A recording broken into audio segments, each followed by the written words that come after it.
Hi, I'm U.S. Election Assistance Commission Chairman Don Palmer, and I'm excited to introduce our next election official in our 2020 Lessons Learned video series, and that is Dr. Karla Herron. Karla has served as the director for Delaware County's Ohio Board of Elections for 18 years. Thank you for joining me today, Karla. It's good to have you. Before we get started, tell me a little bit about Delaware County in Ohio and the number of registered voters you have, and generally some information about Delaware County. First, thanks for having me. I'm very proud to work in Delaware County because we're known to be the fastest growing county in the state of Ohio. Also, currently we have 155,000 registered voters, but we're also a very wealthy county. And I don't look past that when people talk about Delaware County and our successes and how well elections are performed here. I don't take for granted the fact that we are very lucky to have resources in Delaware County because of the wealth. And we have great county commissioners that, allow us the resources that we need, because we do need a lot of resources when a county's fast growing. We're always splitting precincts and adding poll workers in, and additional resources that we need. We're very lucky to have it. But also on the other side of that, even though we're the fastest growing, we also have the highest turnout of voters. We are traditionally either the highest turnout, like say in a presidential, or the second highest. There's one small county that will come in and eke ahead of us, but we're typically over the 80% turnout. This past election in 2020, we had an 84% turnout, which was the second highest. A very small county had just a little bit higher than us. So if that gives you a little idea, we're fast growing, but we're very active, and we have the resources to do a lot in our county. So thank you for joining us today. And how many registered voters do you have in Delaware County? About 155,000. Wow. So it's been growing for a while. Let's talk a little bit about the 2020 election and the challenge that we had. Obviously, the pandemic was a big part of the 2020 election. And could you tell us generally how it affected your voting, from early voting, mail absentee, and then election day? What were some of the changes and how did that impact your county? Yeah, the interesting part of that is the 2020 elections. Of course, there was the primary and then the general, and they looked very different. In Ohio, in the primary election, I'm sure you're aware that the night before election day, voting was to take place. We got an order from the health commissioner, along with our governor and secretary of state, that chose to not have in-person voting on election day. And so what that election looked like, going into an all-mail election, we had already done the in-person absentee voting, and there was mail voting for absentee up to that point. But the recruiting process, how we handled that election was very different than how the November election, went. The November election, of course, was very busy. It was different as far as, more people took advantage of the absentee voting, but we also had about 50% of our folks that voted absentee also voted in person. And so we had to put into place the needs for that election were to make sure that our voters were safe, that wanted to present in person, whether that was before election day or on election day. And we had to really be mindful of all the health directives that we had, but we were able to obtain shields that protected the voters from our workers. We also made sure we had throwaway stylists. When they would present a vote, they could sign into our poll pad, use that same stylus to touch the voting machines. It would print out their ballot that they could review and put into a machine without touching anything. We had masks to offer to the voters. We had squares on the floors that to make sure that they stayed apart from one another. So it was very different, one election to the other in 2020. So it does bring back the memories. I guess we were really at the height of the pandemic, and it was just a decision made that we're just not going to have it didn't sound like it was very much of an in-person experience at all. It was basically an all primary. Is that true? It is true. And we were prepared because of it happening so late in the timing. We had recruited and lost over 300 people in the last 4 days leading up to what would have been election day. And, to me, it felt like an emergency because in my years of experience, nearly 20 years, as you stated, I never thought there was even a way that an election day would not go on. I knew that had to be an act in my mind of the legislature to make that decision to go ahead and cancel that day. So my goal was to drive on and figure out how are we going to replace, our poll workers are traditionally older, retired folks, and losing 300 people going into that last week. I kept telling myself, this feels like an emergency. This day must go on. And that made me think it is an emergency potentially. So I called our EMA director and I said, do you think this classifies as an emergency? We've got 3 to 4 days left leading into this election, and I need to recruit somewhere between 300 and 500 people. We traditionally have about 1,200 people in the field. And he said, absolutely, absolutely, we're here. We have a pool of people that are volunteers for other emergencies that may take place in the county. Also, they have resources to get the word out, whether it's by a radio stations. So we teamed together, and I'm proud to say we were able to completely recruit. We had more people that stepped forward, whether they were young adults that were not working at the time, they had been put on leave, whether it was students, college students.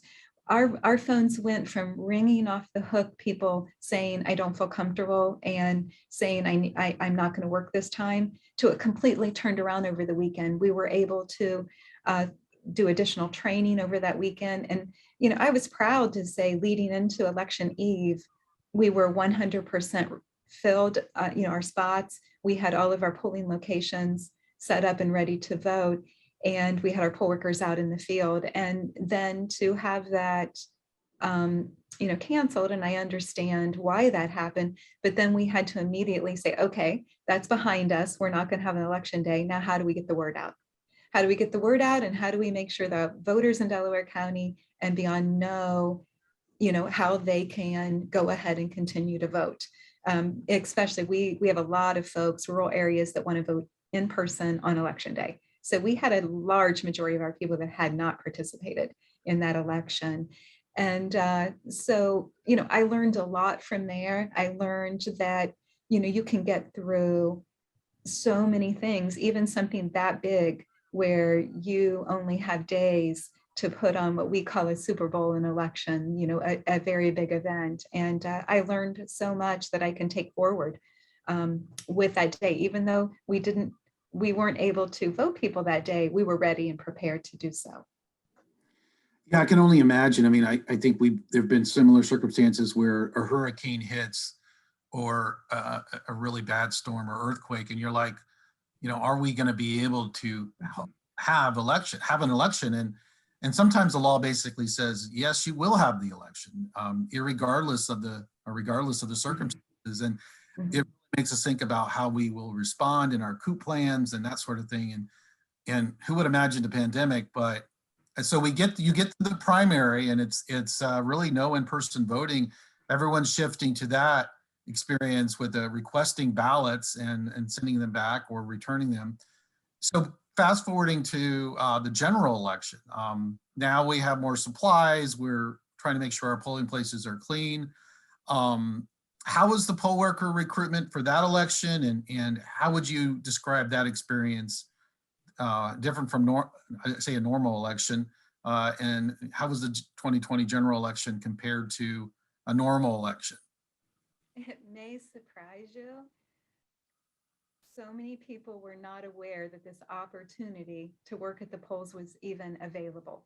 They knew that they would walk into their polling location, and there was the 4 people that would sit there at their precinct and help them each time they walked in. It opened the eyes. I mean, the media that we received because of the pandemic and the need for elections, and the governor being on the TV every day and talking about, and the lieutenant governor was our leader for 8 years as Secretary of State, and then our current Secretary of State knowing the need, knowing ahead of time what our need was, the word got out beyond anything imaginable. We had more people than we could actually recruit. We were advised to recruit at about 150%. And we were able to do that. I hate to, it sounds so strange to say that the recruiting was so easy, but just having the word out that people knew there was a need, people are ready to step forward. It's, so for the first time, really, I think in my career, people noticed us and noticed the need and noticed how many people they need to be in the field. And honestly, the recruiting was different. But we had an online module that the Secretary of State put up that people could go on and volunteer, and then the Secretary of State would send us out names. We were getting hundreds and hundreds of names. Now, of course, we wanted to vet those, and there were some people that weren't sure what they were signing up for, but we did not have a problem recruiting. We had additional folks to be out to be cleaning. We had 4 people in every polling location. That's all they did. They wiped down doorknobs, bathrooms, voting machines. I can't tell you how fortunate we were. The challenges for that election was not recruiting poll workers. It was training new poll workers. We switched from a in-person always training to we did an online training for the folks that didn't want to be sitting in a 2-hour training or a 3-hour training with a room full of people. They would still work because we had the shields, but they didn't want to be in one room for that long of time. So we we did have to change our training. So there was a lot of modifications we made and how we handled those people. But the recruiting aspect really was not a challenge. That's an amazing story. And, there were some jurisdictions that had to recruit the National Guard to participate to fill the gap during the primary. But, we all understand why the elderly that really are the backbone of our poll worker force at times, why they may not want to participate as a poll worker this time. But I think that's the big story, is that so many people stepped up and volunteered to be a poll worker. And it really wasn't an issue on election day. At least that's what we're hearing. So let's talk a little bit about, let's shift to, we briefly talked about it about the primary, about,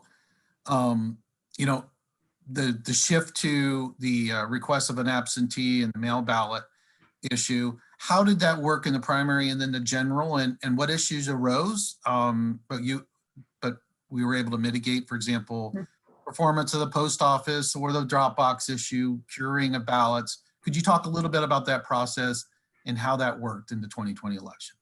Sure. As you said, it was a 2-part. The primary, the shift was getting the word out that folks were going to have to vote by mail if they wanted to vote, all the folks that had waited to vote on election day. And we have a firm rule that we have every aspect of the election when we deal with a voter is checked by a Republican and a Democrat. And if you think about that does take a lot of resources and it takes time. And knowing that more and more people were going to be voting by mail, absentee voting by mail does take more time and more resources, because in Ohio, they have to request the ballot via application. And so when an application would come in, it is checked, all the pertinent information on it's checked by one party. Then it goes to another person of the opposite party. They check all of the information, including the signature. And so it's checked by 2 people that application is valid, and it's the person that is registered within our system. Once that's done, we scan that application in and attach it to that voter's record. So at any time we can refer back to it. And knowing that that's the same on the back end, as the ballot comes in, even though we're considered a large county, we are not going to give that up because that's the integrity of our election, and it's what our voters have grown to expect of us, is to make sure that it's not a system that says yes, this is good. We have that personal touch, so when a ballot comes in, the same thing happens. It is checked by both parties. We check all the points on the ballot envelope, as well as the signature, before we ever go through the opening process. So when we started looking at it, we knew that there was going to be a growth. We figured at least potentially double what most people would be, participating in that type of an election. And so what we did is we laid out, can we continue the same practice? Well, in my mind, we had to. And so what we did gearing up for that is, of course, we started to recruit additional staff. We went to our commissioners and we told them we need additional resources. And when we explained why we couldn't just use the same resources and just increase, because sometimes with volume, you do almost like an assembly line. And, even if you add in 200 or 300 a day, or even 1,000 a day, you just go through the process. Well, it's still a manual process for us. And in our office, we want to look at each individual election.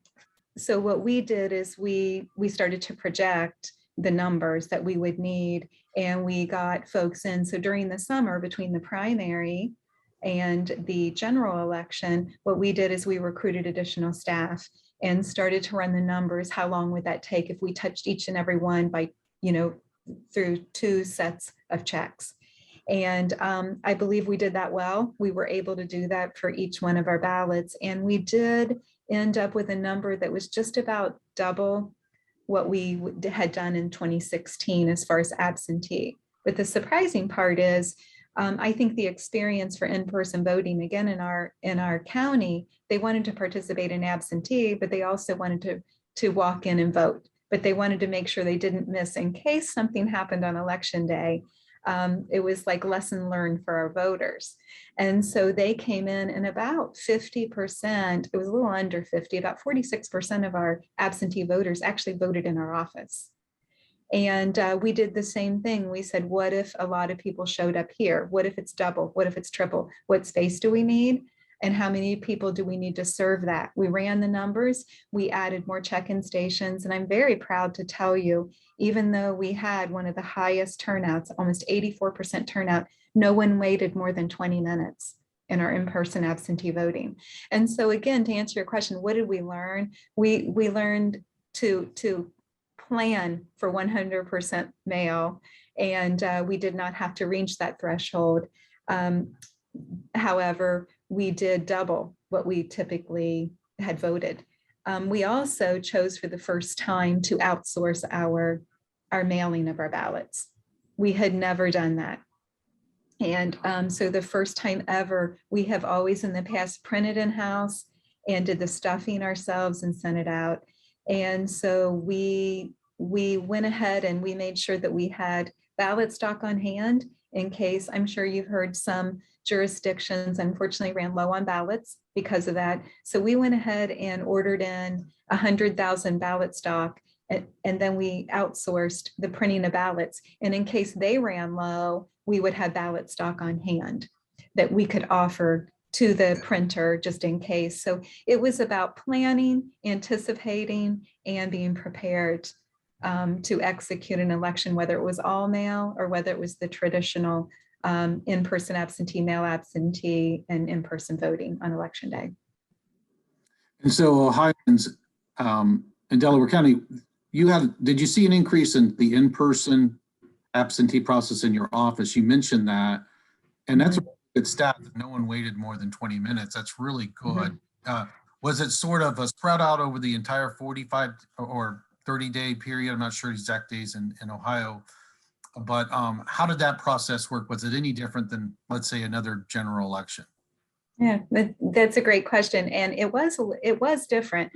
In the past, there would be a buildup of, it would start out, we have voter registration ends 30 days before the election. We start voting the next day for non-uniform and military voters. The non-UACAVA voters start 29 days. So we have 29 days of voting. We vote Saturdays, Sundays. We vote up until like 7 o'clock at night to the last week before election day. I think the media had talked about the election. It was so much out there, and our voters were so educated that it was, just like you said, it actually started where it was busy from day one, and it continued through the process Of course, the last weekend is always the highest turnout percentage-wise, but it was probably how this was different than all the past. It was spread out more uniform. And we're very fortunate that that happened that way. But we were prepared and ready. We also do like a triage through the line, if there is a line. And of course, our line really was any line that formed prior to opening. And so we Yes. had to figure out how can we expedite this line quickly, get people inside and get them voted. And we did do a triage where we would walk up and down and we'd make sure they were registered at the location where they were, they had stopped to vote. Because of course we have provisional voting in Ohio. So we would have those provisional voters step out of line, and we had an area that we would assist those provisional voters, and that expedited it as well, because if you stand in line to get in one line to reach the front of the line to find out that you have to just get into another line is frustrating for voters. And so we did a triage, and we were able to pull the voters out that may hold up our line, and that worked very well. So, for a long time, the pandemic shut down a lot of mail delivery overseas, and we were really concerned about our UOCAVA voters. I think some of that opened up before Election Day, but what were the challenges related to those voters, the military and overseas voters, and how did it end up? How did it all work out? Mm-hmm. I'm proud to say it worked out quite well. The majority of our UOCAVA voters were able to vote and return their ballot. We were given a heads up, as you stated, about the mail. We're lucky because most of our UOCAVA voters do vote via email. I know they have to submit the ballot back, but that relationship, that back and forth, that updating the voters, we were instructed to give them a heads up on the potential delays and to explain to them, what the timelines look like. And so that just having that relationship, it was the same as our voters here at home. That communication, that relationship that you form, just that knowledge base. And I think we did the same thing, and we did it well with our military and overseas voters. And actually there were not the delays. Like, as you said, it opened up and the majority of our voters did return their ballots and were able to vote. Well, that's great. So just looking back at 2020, what changes in the way you ran elections do you think will continue for future elections, and what were temporary? I know some of that has to do with the legislature, but what do you see as sort of the temporary and sort of what will stick in Ohio? Yeah. We will probably continue. I guess I want to say, we always sent people out to clean the machines and sanitize, and we just didn't do it to the level of sending out like the kits, a whole kit that's full of all the cleaning and the extra mask and extra gloves and throwaway stylus. I think we'll continue that kit. We used to send out just in, a modest amount, but we always did it. But it's about being mindful, deliberate, diligent. And I believe that will be put into our training more, stressed more, because even if, this pandemic goes away, there's always illnesses, there's always a good reason to stay clean and that cleanliness. And so just having that at the forefront of our minds, I think will carry forward. So I always ask this of election administrators, after a general election, what areas have you identified as issues that you want to resolve for future elections? Sometimes it's lines, sometimes it's, e-poll book connectivity, that sort of thing. What are you resolving to improve for the next election? Focusing on chain of custody, all of your paperwork. We do a good job at that, but it's more about making sure that chain is completed, where we keep those records, having those prepared, because I really believe that, as we talked about, that our voters are more educated. They know what to ask. They know what questions to ask. And we want to be able to respond to those questions, whether it's chain of custody, whether it is proving whether or not that voter is the voter. I hear the media, I know what's going on around the United States, and I know that there are questions. And I know, and I want to be a person in Ohio, at least in our voters, to reassure them and be able to prove my work. And I tell the staff here daily, be prepared. Every step you take, everything you do, be ready to prove why you did it and cover yourself. And it's not about not trusting the people in our office. It's about protecting them. It's about making sure that you don't do anything independently, because I don't want you ever to be in that position. And so I will tell you that's in the forefront of my mind. If I learned anything, it's making sure that I can prove what happens here, making sure that everything's signed off, and making sure that it's at the ready. If someone walks in and says, I want to see who asked for ballots, who did you send them to, whether or not everything matched, I want to be able to hand over those documents and also invite them into our office and, open areas up and show them what we do. And I learned that how important that is. Well, it is very important. We just completed a paper on chain of custody. We should exchange notes on that. Thank you very much for joining me today on Lessons Learned 2020. It's Dr. Karla Herron, Delaware County, Ohio. Once again, thank you and your staff for all they did in 2020. It's a pleasure. Thanks for having me. Thank you.